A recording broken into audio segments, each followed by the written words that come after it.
kemurnian bertauhid pada Allah mulai zaman para rasul dan kekasih Allah itu selalu terjaga. Kemurnian bertauhid pada Allah sejak zaman para rasul dan para kekasih Allah, tabi'in as-solihin, itu selalu terjaga. Akan tetapi jangan dianggap tidak ada kelompok-kelompok yang membuat keruh di dalam ketauhidan pada Allah. Berbagai cara propaganda yang ditimbulkan oleh para ahli kitab untuk memperkeruh ketauhidan pada Allah. Apa propagandanya? Sehingga dengan begitu banyak umat yang tidak mengerti dan tidak tahu tentang kemurnian bertauhid pada Allah. Diciptakanlah beberapa kitab yang mendorong supaya iman seseorang itu beralih terhadap selain Allah. Hal itu fakta di lapangan kenyataan memang terjadi. Dan Allah membuat seperti itu, hal seperti itu sebagai proses tentang inna lillahi wa inna ilaihi raji'un. Bapak Ibu, kalau kita mengambil apa sih pengertian bertauhid pada Allah dari sisi kemurnian, la haula wala quwata illa billah. Cuman untuk menuju sampai pada ayat itu tidak cukup. Kita berpedoman tentang ilmu kalam. Juga tidak cukup kita berpedoman tentang ilmu hikmah untuk mengetahui sejauh mana kemurnian bertauhid pada Allah itu.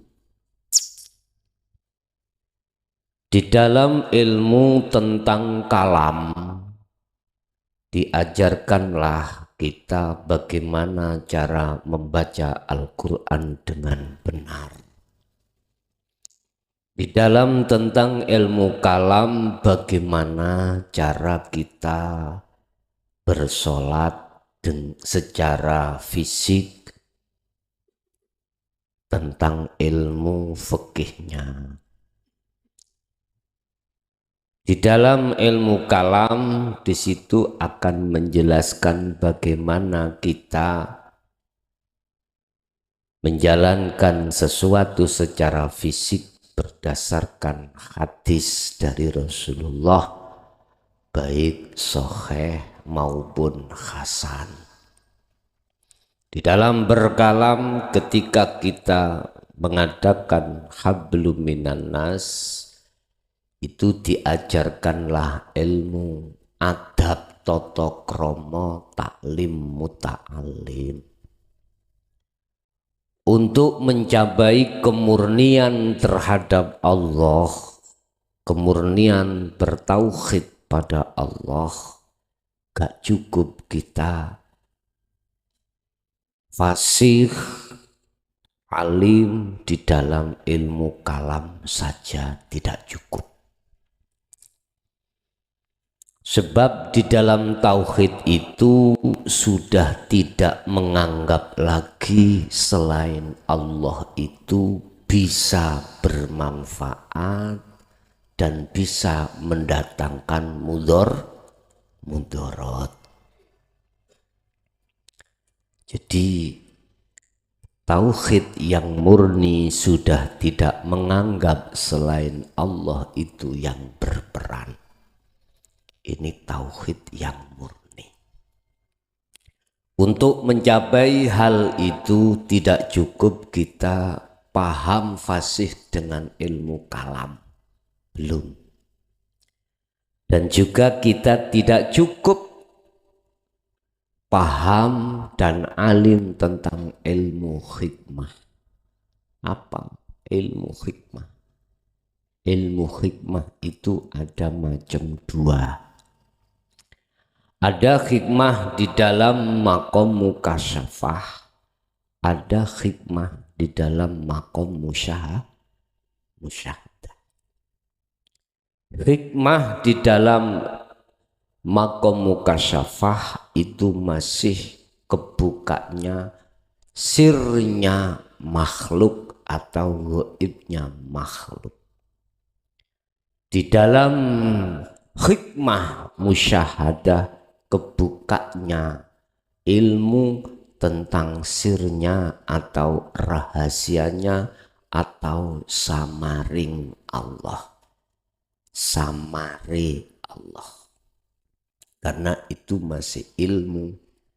Jadi setiap kali saya mengkaji niki untuk membuka hikmah tentang rahasia Allah, itu pun belum murni ketauhidan panjenengan, manakala panjenengan ini tidak terlibat di dalam wa'amilus sholihah, atau tidak melakukan uzlah atau khalwat, maka kemurnian ilmu tauhidmu itu masih dipertanyakan. Bapak Ibu hadirin jamaah rahimakumullah. Ahli tahqiq atau sering kita sebut sebagai ahli tasawuf itu ranahnya masih di dalam kefahaman ilmu, ya, kefahaman ilmu. Buah dari sebuah ilmu, ya, itu adalah kefahaman. Kefahaman itulah yang akan mendorong di dalam jiwamu terhadap ilmu hikmah niki. Biasane ilmu hikmah iku semua apa yang terjadi iku pahamnya setelahnya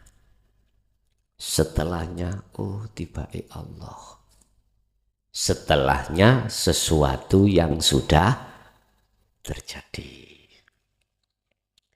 Tapi yang dimaksud kemurnian bertauhid pada Allah itu tidak cukup di situ. Tidak cukup kita paham tentang maksud la haula wala quwata illa billah. Kemurnian itu akan terjadi tatkala di dalam dirimu sudah terlibat langsung merasakan bahwasanya hanya aku Allah lah yang berperan di situ. Dirinya sebagai makhluk itu sudah tiada. Ini bisa didapatkan tatkala panjenengan itu sudah melakukan uzlah atau dalam bahasa Al-Quran disebut wa amilus sholihah. Bapak Ibu, niki sasi Muharram ya.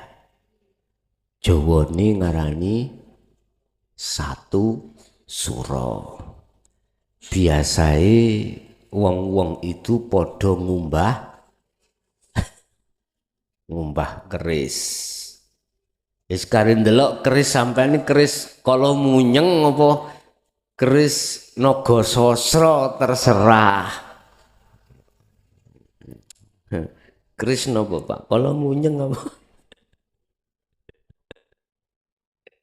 Allah, kala munyeng iku enake sak klenteng remeke sak rendeng. Yes. Mengapa dulu para resi-resi ya itu kalau sasi suro itu podo ngumbah keris. Kalau kita kembali kepada Al-Quran, sasi Muharram itu sasi di mana dilarang untuk berperang. Dilarang untuk berperang. Tetapi kaum kafir pada saat itu, pada Kanjeng Nabi, pada saat zaman Rasulullah mengingkari atas perjanjian dilarangnya di dalam bulan Muharram itu berperang. Mengingkari. Artinya kaum kafir Quraisy pada saat itu ingin membunuh dari belakang. Bagaimana caranya mengalahkan orang Islam pada saat dulu. Padahal di situ sudah ada perjanjian dalam sasi iki gak oleh perang. Apakah para umat mukmin dulu itu ketika saat diingkari, diperangi diam saja? Boten. Ternyata dia pun melayani dari sebuah peperangan tersebut, dan kebanyakan peperangan di dalam sasi Muharram itu dimenangkan oleh orang-orang mukmin. Iki maksudnya apa? Iki maksudnya apa? Ngeten, Pak. Kalau kita tarik secara individu berarti hubungannya dengan nafsu. Dengan nafsu. Sehingga mengapa dulu itu kok digunakan para resi itu ngumbah keris. Keris itu dia nyari maneh sing asale kurang sakti ben tambah sakti. Aku gak ngomong keris kala munyeng lho ya. Keris naga sasra sabu inten naga sasra. Iku maksudnya di dalam sasi Muharram, andai kata panjenengan itu estu melakukan satu ritual rohani, berarti larinya ke uzlah. Larinya ke uzlah. Bila mana mengacu pada Kanjeng Nabi secara syar'i, lebih mudah kau menangkan dengan nafsumu ketika saat kau beruzlah. Baik uzlah secara khusus ataupun secara umum. Terus pertanyaannya, ada apa dengan sasi Muharram? Ada beberapa cerita yang tidak bisa dilupakan historisnya, terutama terkait masalah kejadian-kejadian pada diri para rasul. Nabi Yunus, ya, Nabi Yunus iku cara wong iku gak betah ngrasakno umate. Nabi Yunus ketika beliau menyampaikan annahu la ilaha illa ana, inti daripada tauhid yang murni pada Allah, selalu disangkal, bahkan mereka mengatakan wadzalika dzalalatun, ajarane Yunus iku sesat. Saking gak betahi Pak Bu, Nabi Yunus berdoa, ya Allah, kula wis ra betah ngrasakno kaum niki. Putus asa deh. Lah piye lho Pak, tiap hari, tiap saat dia selalu diintimidasi, bahkan mau dibunuh. Sehingga dia hijrah Pak, meninggalkan kaum tersebut dengan cara dia numpak satu perahu atau kapal. Yang kapal di situ akan terjadi gelombang dan akan terjadi tenggelam manakala penumpangnya itu tidak dikurangi. Akhirnya sepakat di dalam penumpang kabeh iku cara sakniki dilutri. Sing metu lutrine kudu nyemplung nang laut. Wis. Ketika lutri pertama itu yang muncul namanya Yunus. Iki nabi, rasul. Kok malah dicemplungno nang nggone laut. Lah lutrinya yang muncul Allah mengendaki si Yunus. Akhirnya terjadi lagi. Wis iki koyoke direkayasa. Dikopiok maneh, dilutri maneh, muncul tetap nama Yunus. Iku jenenge geblake mbing. Atas dasar mufakat di awal tadi, yang keluar itulah yang harus keluar dari kapal. Tadinya koyok barang-barang dikurangi, kok sik panggah, sik tetep mau tenggelam dikurangi. Wis saiki ganti makhluke. Iku mang Yunus. Mengapa demikian Bapak Ibu? Allah mengendaki lutri yang pertama keluar iku kok iya saudara Yunus atau Nabi Yunus.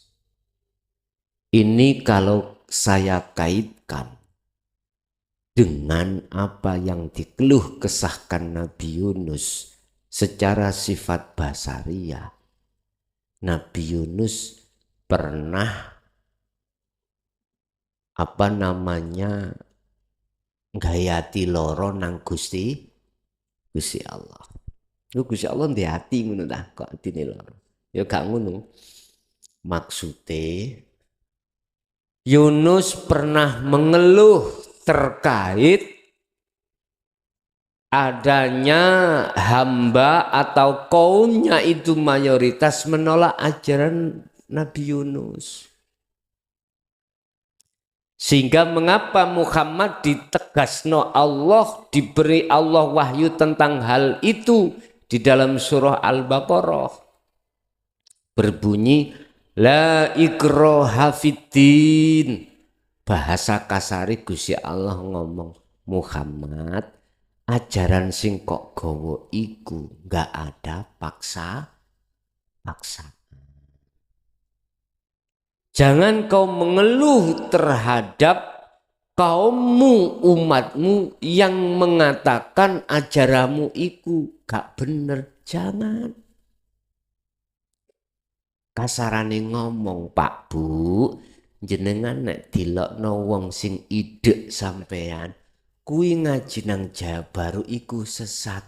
Iku karepe jenengan ojo mangkel. Ojo marah. Lu mboten marah ya napa Gus?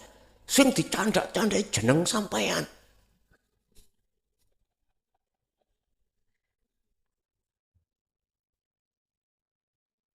Bapak Ibu, wong nyandak jeneng ae.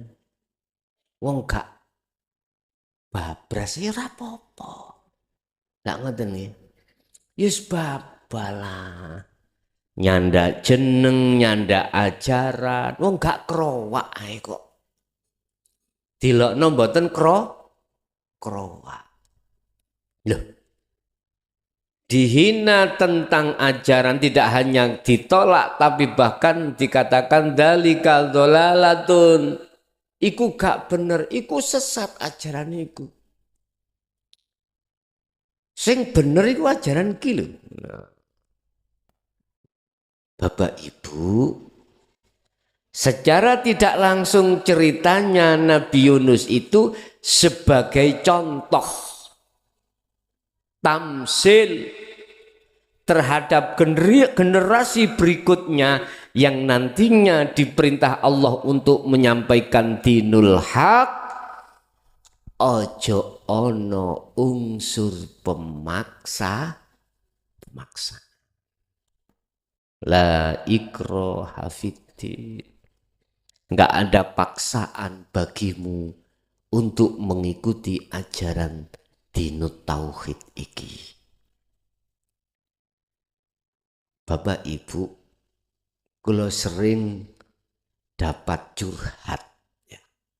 Sing curhat sing ngarep mang tentang masalah umpama guru ngelokno ajaran sesat. Kula mboten patek mangkel, tapi nyandak sampean.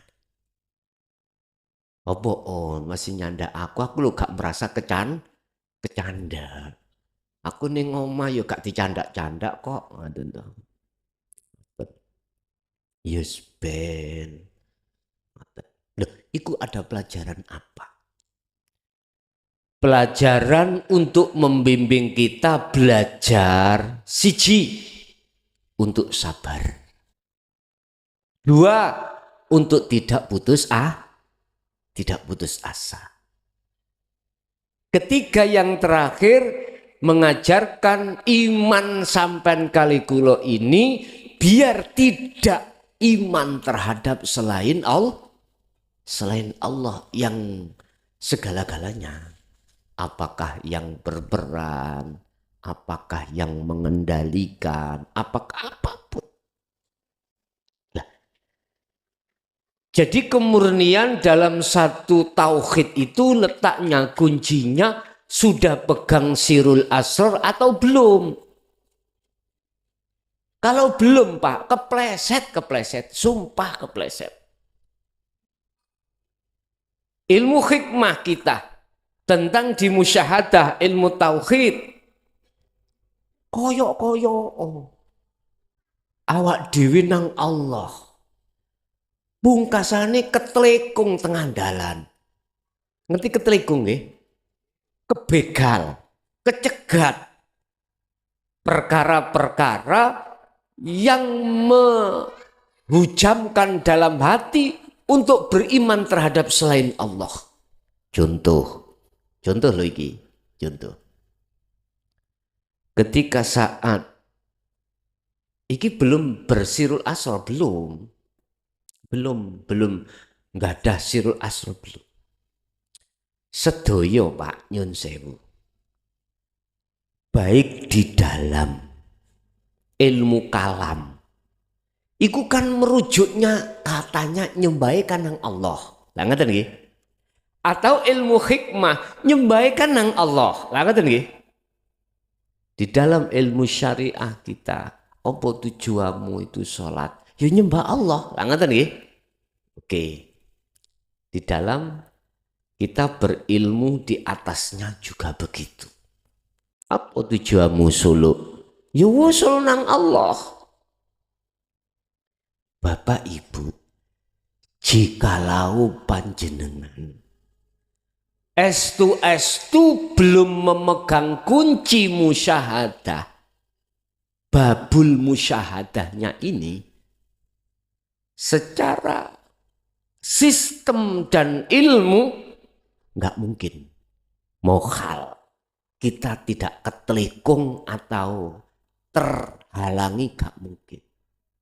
Nggak mungkin. Walaupun apa yang kita bahas itu katanya tentang tauhid. Tapi ketika saat kita melakukan ngelmu itu masih dibedakan. Masih dibedakan. Apa? Bedakan dari sisi apa?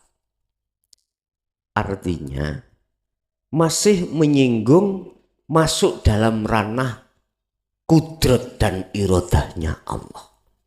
Apa kudrat dan irodahnya Allah? Gini Pak, ada ilmu itu bersanad mulai bawah sampai Kanjeng Nabi Muhammad. Ngoten nggih? Sing gawe ngono sapa? Allah ta? Oke. Allah berkuasa mengendaki dirimu lewat jalur bersanad ini, baik ilmunya maupun lakunya. Tapi Allah juga mampu untuk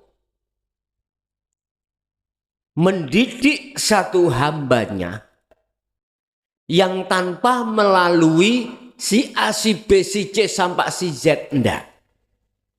Maksudnya mampu Allah bisa berkehendak untuk mengajari satu hamba langsung dari Allah untuk bisa menuju dan bertemu Allah. Bahasa ilmiahnya ini gak ono sanate. Gak ono sanate. Tapi kita yang bersanad mengatakan, ini perkataannya, enggak benar, enggak sah. Jikalau kau memurnikan tauhidmu untuk menuju makrifat Allah, bila mana tidak mengikuti sanad iki. Ngapunten nih Kang Kadah. Ketika kita berkomentar yang bersifat negatif terhadap golongan yang dikehendaki Allah langsung tanpa melalui sanad-sanad seperti kita, itu secara tidak langsung kita telah menyakiti kehendak Allah. Berarti tetanda kita walaupun bersanad baik ilmu maupun suluknya, torikohnya, berarti kita belum sampai pada Allah. Masalahnya apa? Masalahnya kita masih mencaci atas kudrat dan irodahnya Allah. Kita kan sudah tahu bahwasanya innallaha ala kulli syai'in qadir. Allah kuasa segala hal apapun. Kuasa. Makanya saya berpesan terhadap jenengan. Siapapun sing kok hadepi, bah katanya duwe guru, bah gak duwe guru, kok lakune ati iki, ya toh? ada indikasi kemusyahadah, gak usah kok lokno iku salah. Paham ya? Contoh iki. Nek aku sistem wasilun, salat yo tak jogo, sembarang tak jogo. Apa hukum-hukum syariat tak jogo. Ramadan wae poso, poso. Iku enggak jarine suluk nang Allah, ora tau ketok poso. Lah aku loro dhewe. Saya tahu sendiri sasi Ramadan pergi dengan saya, aku dijak nang warung. Keimangan, aku gak gelem, aku ngomong ana so imun ama puasa. Kuno aku gak poso. Sholat yo gak tahu sholat. Tapi katanya dia iku ngelakoni untuk wusul nang Gusti Allah. Wis ta, gak usah ngono kuwi ndadekno srimpunge atimu. Paham ya? Wis bano.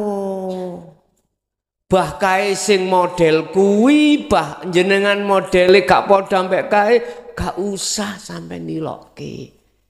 Iku kok ndadekno gak murnine tauhidmu nang Allah, aku yakin. Aku yakin. Ndadekno ketauhidamu, perjalanan fitrahmu nang Allah iku terkendala. Ingat bagaimana ketika saat iblis alasan gak gelem sujud nang Adam iku ya apa diperintahne Allah. Dawuhe kursi tok.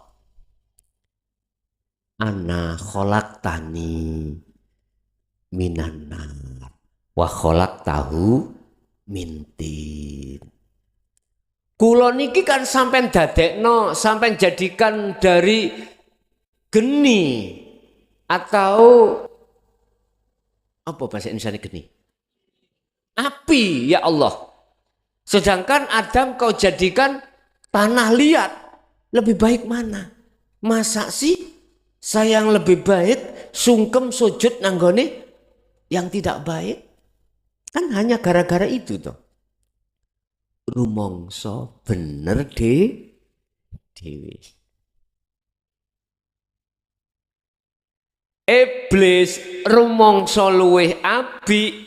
Akhirnya Allah ngecap dalam Al-Quran ngenas aba wastakbar wa kana minal kafirin. Dikarenakan dalam diri iblis rumongso bener dewe, api sendiri, akhirnya dimasukkan di setempel Allah wastakbar gara-gara kui wa kana minal kafir, disebut wong sing ingkar. Hati-hati lo ya. Lo nek gak ngaji nih jabaru kurang jos. Dibuka kabeh, nggak ada yang ditutupi. Nek gak kae gak bener. Wisui kapokon yang. Iku termasuk ada indikasi aba wastakbar.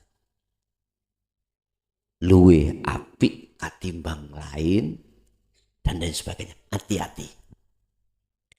Hal manakala seperti ini masih bersarang di dalam hatimu, seseorang yang tidak sama ketika saat solo atau uzlah seperti dirimu, terus kau menganggap yang lainnya gak benar, itu termasuk sifat yang dilarang oleh Allah.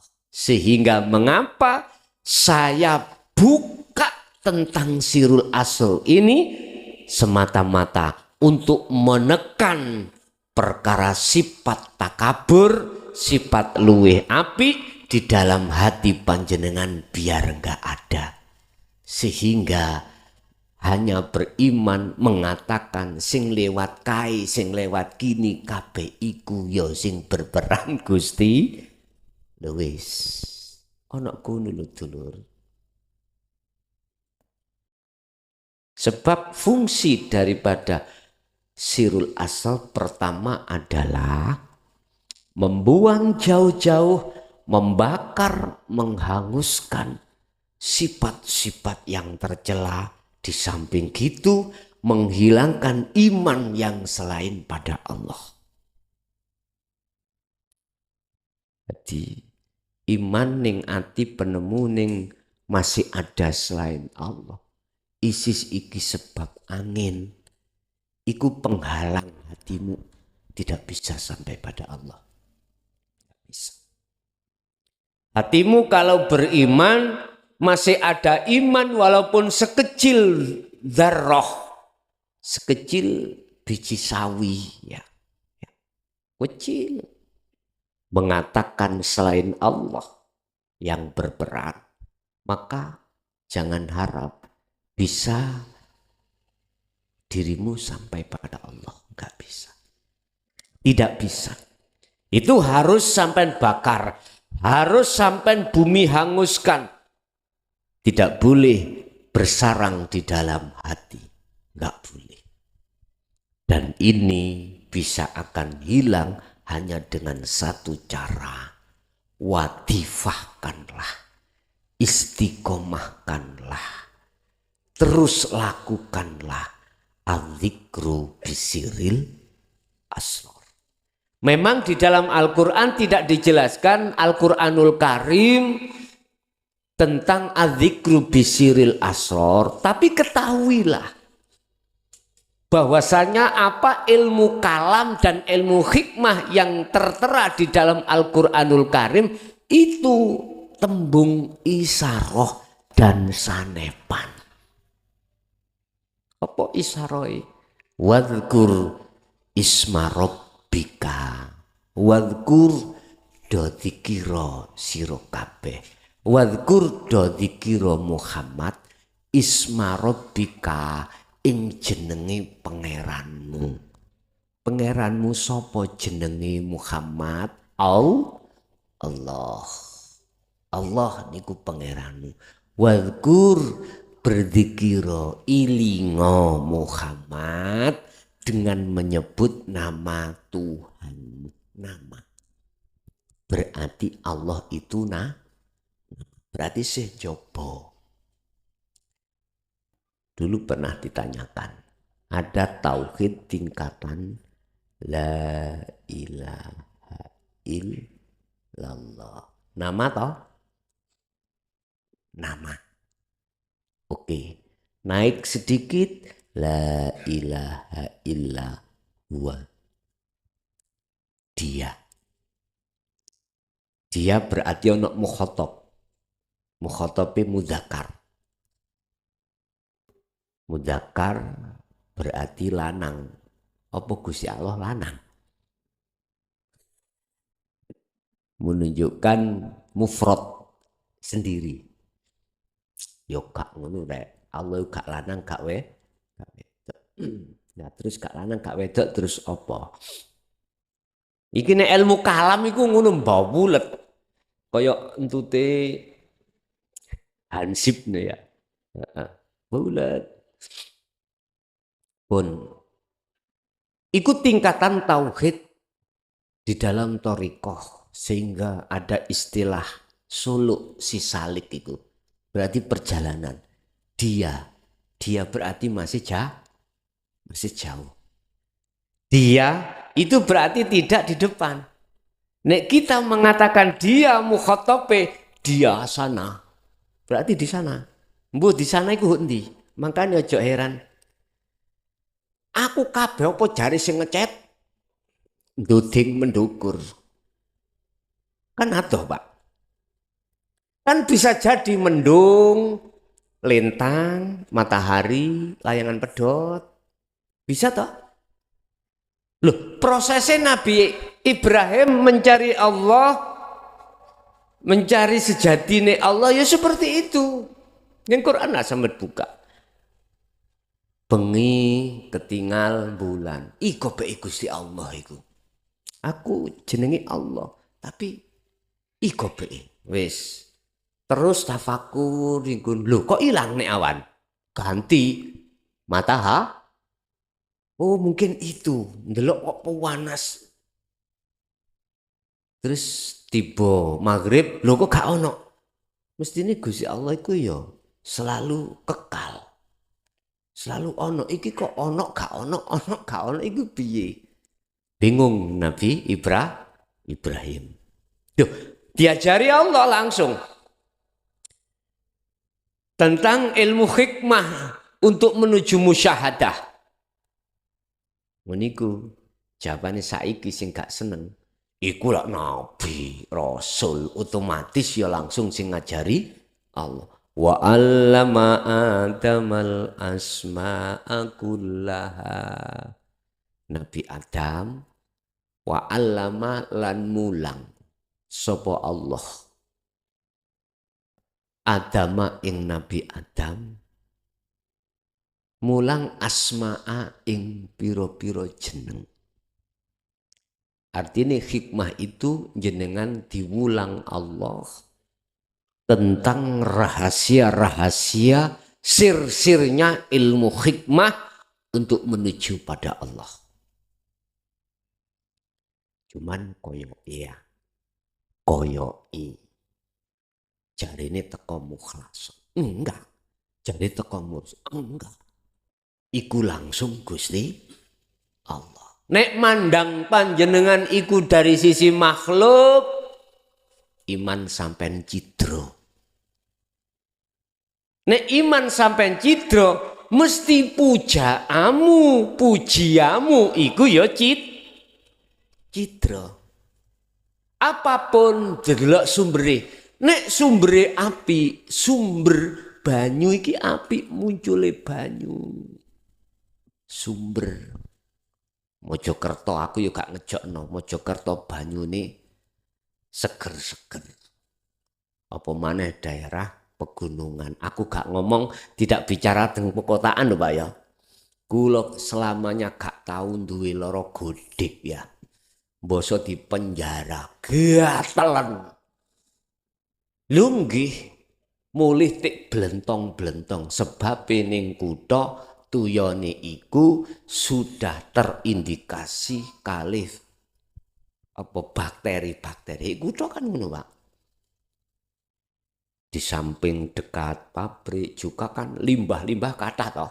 Akhirnya mengkeruhkan campur ambek banyu sumber, akhirnya jadi kotor lah. Ya Allah, penjara gaudeken gak cukup gudik, ono sing korengen, ono sampak nganti saiki ono dulurku situk iku sing sikile gak waras-waras. Mbuh jenenge kurma, mbuh ya apa ya gak ngerti ya. Gak ngerti. Nek kurma ngeten dipangan enak, Pak. Kurmane sikil. Wis, nek sumbere apik, artine gak kecampuran, iku mesti dadine apik. Tapi nek sumber asale iku berbakteri, bagaimanapun keluar iku ya bakteri. Bapak Ibu hadirin jamaah rahimakumullah. Wis. Sekarang kita kembali ke khitoh. Asal muasal wae. Mana asal muasalik kemurnian dari ketauhidan? Kita harus kembali pada Allah. Kita bisa kembali iman hanya pada Allah tatkala kita itu sudah dikehendaki Allah tentang sirul asrar. Yang jelas Bapak Ibu, sirul asrar iku memurnikan tauhid sampai mengesahkan hati sampai pada Allah tanpa ada campuran. Sebab sirul asrar itu dalan satu-satunya Anda iki bisa sampai ke musyahadah. Orang yang dikehendaki Allah ke musyahadah hanyalah orang yang di dalam hatinya sudah tidak beriman selain Allah. Makanya mengapa ini disampaikan Allah terhadap Nabi Muhammad, jikalau Muhammad, umatmu cintanya tak terima sebagai kekasihku, maka suruh ngikuti awakmu. Fattabi'uni, ikutono. Kita mengikuti apa terhadap Kanjeng Nabi. Inti daripada ajaran para rasul dan kekasih Allah hanya satu. Tumekakno dirimu itu pada la ilaha illa ana. Sebelum ana di sini ada anta. Anta berarti panjenengan. Saya mengatakan panjenengan itu berarti wis dekat. Tapi berjarak. Dekat tapi berjarak. Padahal Allah tidak berjarak. Allah nggak bisa dijaraki oleh sesuatu dengan munggah. Allah nggak bisa ditutupi dengan sesuatu, nggak bisa. Mohal nek Allah itu bisa ditutupi dengan sesuatu. Mohal. Sebab apa? Sesuatu bagi Allah itu sudah tiada, bagaimana bisa menutupi. Paham maksud saya? Jenengan, kalau masih dianta, itu masih ada yang menghijabi, menyatir antara dirimu dengan Allah. Ini namanya muraqabah ya. Bahasa ini namanya muraqabah. Apa muraqabah? Anda dalam hati merasa selalu diawasi Allah. Anda dalam hati masih merasa bahwasanya yang mengendalikan dirimu itu Allah. Tapi Anda juga merasa dikendalikan. Berarti masih ada yang mengendalikan, ada yang dikendalikan. Sehingga bahasanya la ilaha illa anta. Tidak ada Tuhan yang mengendaki, tidak ada Tuhan yang mengendalikan diriku kecuali engkau, panjenengan. Ini kira wis bener sih kaya nggih ya. Wis gak beriman selain Allah. Lah ngoten nggih. Tapi masih melibatkan dirimu. Iku lho COK. Mosok ngono iku katut sing gak pantes. Enggak yo. Enggak. Ayo. Kita mencari kemurnian tauhid loh iki. Judulnya mencari kemurnian tauhid. Secara otomatis saya merasa dikendalikan Allah dan melibatkan diriku yang dikendalikan. Ini masih belum Bapak Ibu. Saya katakan ini muraqabah. Padahal Allah juga mengatakan di dalam Al-Quran dan disampaikan terhadap para rasul sebagai inti daripada wahyu, yaitu la ilaha illa ana. Inilah yang menjadi gonjang ganjingnya. Mulai zaman Sayyidina Ali sampai 2014 gonjang ganjingnya inilah sehingga terjadi khilaf di tengah umat Islam sehingga dikatakan sebagai pemusyrikan. Sampai terjadi dibunuh. Ada qatil wa maktul, ada yang membunuh, ada yang dibunuh. Ketidakfahaman tentang la ilaha illa ana inilah yang menyesatkan terhadap orang-orang yang sudah sampai murni tauhidnya. Ada ajaran wahdatul wujud ya. Bener itu bisa. Esto itu bener. Bener, bayan kok ngomong ngono dijerot. Bapak Ibu, dibuka di dalam surah Al-Anbiya tadi. Dikatakan wama arsalna min qablika mir rasulin ila nuhi. Ayat berapa itu? Golekno dhewe. Kuwi buka Quran kok. Aku kata Allah tidak mengutus terhadapmu Muhammad dan utusan sebelummu kecuali kudu gelem gawe iki. Abot Pak, sumpah abot. Makanya mengapa aku diproses Allah mudo meh setahun wae. Karo ya nek aku mudo. Iya nek ngono, mangke tak wani ro sampean. Takok wong kene, Gus tau gendeng ah. Oh nggih. Tapi enak Pak, ana orkes tak unggahe ngono buyar. Lho nggih. Terutama kaya artis-artis niku ya. Wis kocar-kacir wisan. Kocar-kacir.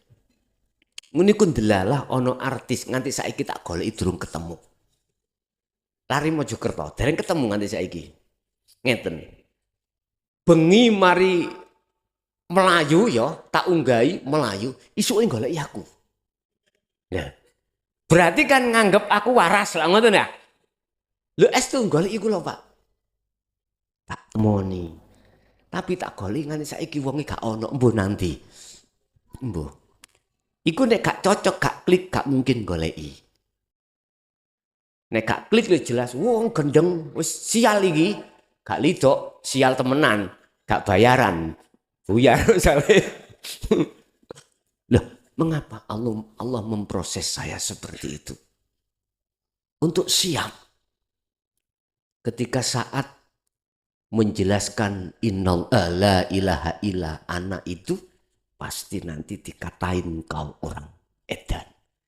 Dikatai kau orang majnun, orang gendeng, ajaran sesat. Wis.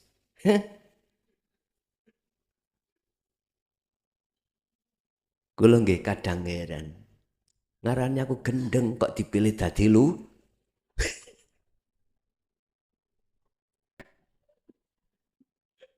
Berarti yo gak ngono. Bapak Ibu wis. Bagaimana ketika kita setelah diproses dianta untuk menuju anak. Tauhid iki biar mulus dalam diri panjenengan iku tidak ada dua. Tadi kan muraqabah kan di situ kan kita merasa selalu diawasi Allah. Kita merasa hanya Allah yang menggerakkan kita. Cuman kita masih ada libatan di situ terlibat. Bagaimana di situ kok yohar apa? Biar murni sehingga masuk dalam ayat la ilaha illa ana. Mau tidak mau, teruskan syu'arul basyirahmu ke ainul basyirah. Abot Pak memangnya Pak, abot banget. Ngeco isu arul basyirah ni kowe abot kok. Apalagi duduk di ainul basyirah. Wis ngene, abot iku kaitan. Awal-awal memang berat. Karena kita masih disusupi minal jinnati wan nas. Dibisiki jin dan dibisiki manusia. Sehingga di dalam hati ada mamang. Aku kok gak mau serika muncul anak. Lah ngaten nggih. Aku wedi. Kadang-kadang ngono yan. Sik. Dan lain sebagainya. Bapak Ibu hadirin, wis wajar Pak. Ketika proses syu'arul basyirah menuju ainul basyirah, iku rentan-rentannya sifat asyak, mamang di dalam hati kita nggak ada masalah. Tapi ingatlah, ada satu kaidah yang mengatakan manjada wajada. Sopo sing terus telaten, dia akan ketemu. Paham nggih?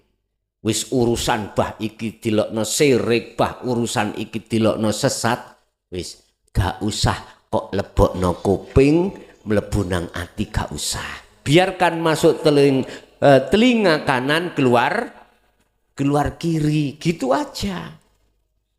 Bapak Ibu, kalau sudah sirul asrormu sampai pada ainul basiroh, maka disitulah akan berlaku la ilaha illa ana. Tidak ada Tuhan kecuali aku. Inilah yang ku maksud tajalli. Paham ya? Lah, para rasul, para kekasih Allah, tabi'in, andai kata tidak ada ayat yang mengatakan fa'budun, gak berlaku, Pak.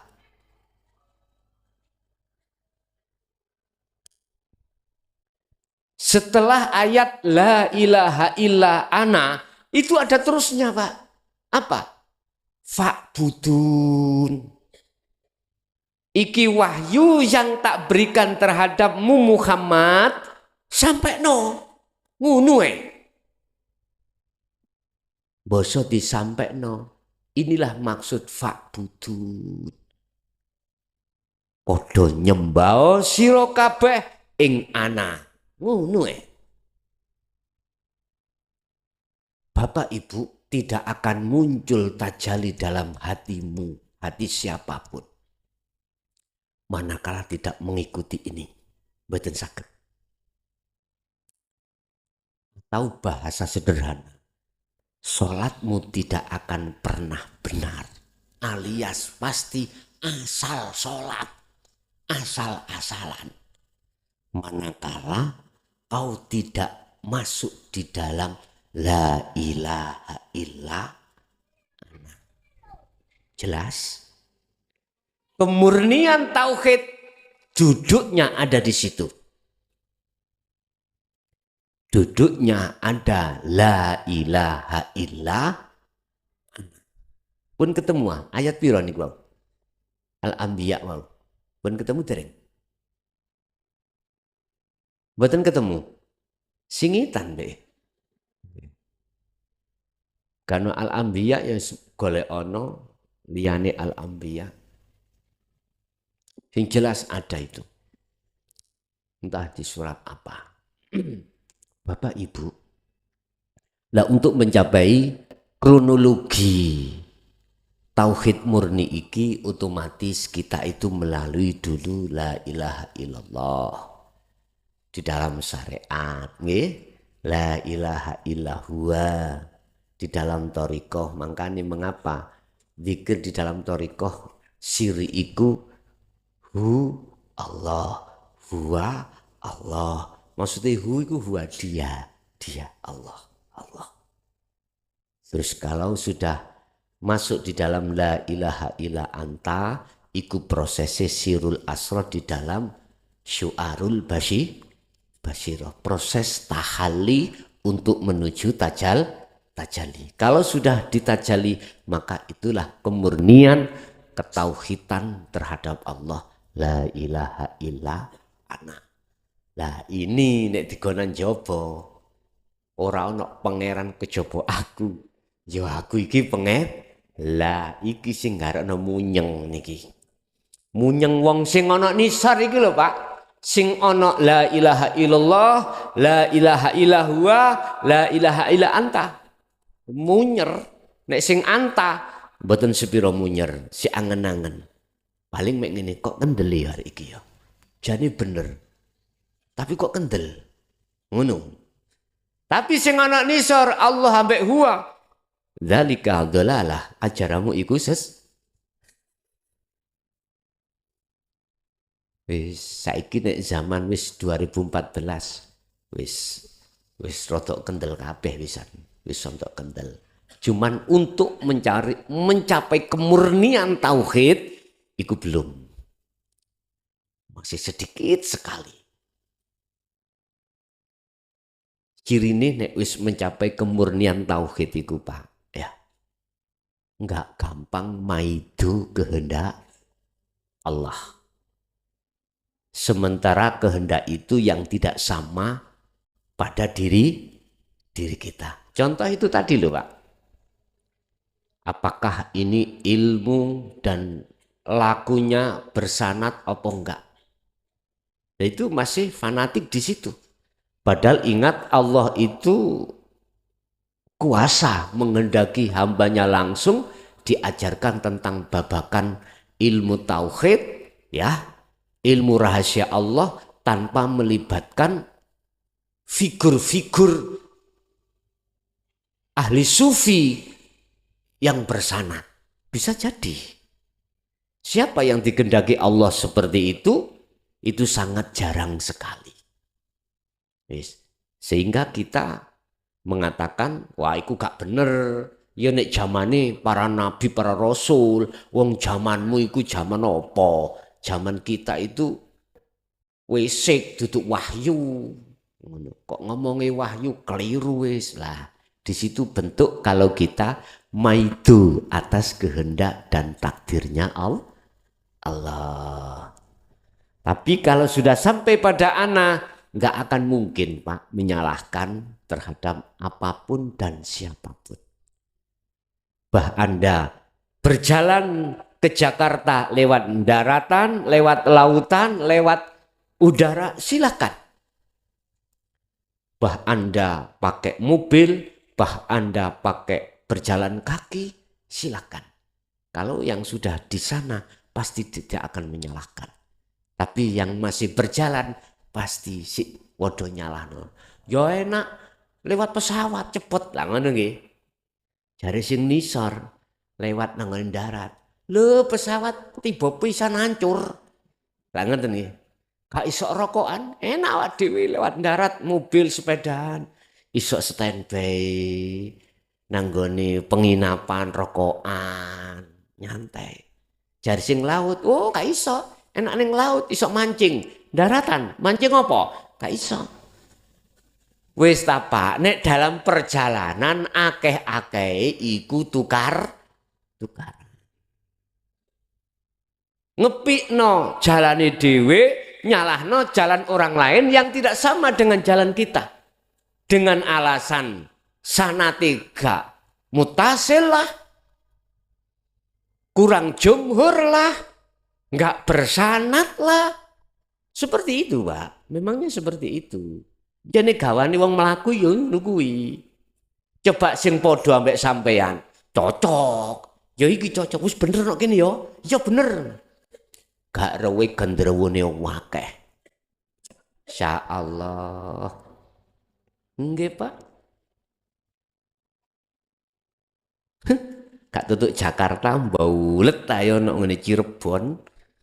Wis mbaulet nek nggone Tegal, mbaulet ana kono ana kopi pangku leren. Entek kopine kari pangkune. Gak leren gak amat. Lho entek wis Bapak Ibu wis ngeten mawon jenengan walaupun ada yang sudah ke ana sampai ke ana atau belum ya tolong gak usah ngilokno wong liya yang jalannya tidak sama dengan panjenengan. Ngoten nggih? Estu mpun diseneni, pun dilokno iku salah. Aja. Karena apa? Justru nanti akan menjadikan masalah perjalanan kita menuju pada Allah. Jelas Pak Bu nggih? Oke. Inti daripada kesimpulan, inti kemurnian daripada tauhid manakala sudah sampai di la ilaha illa ana. Untuk bisa sampai pada ana, jenengan kudu duduk terlebih dahulu di dalam anta. Anta itu membawa adzikru siril asrar. Oke, itu yang bisa kami sampaikan. Untuk selanjutnya, barangkali ada yang perlu ditanyakan, monggo kami persilakan.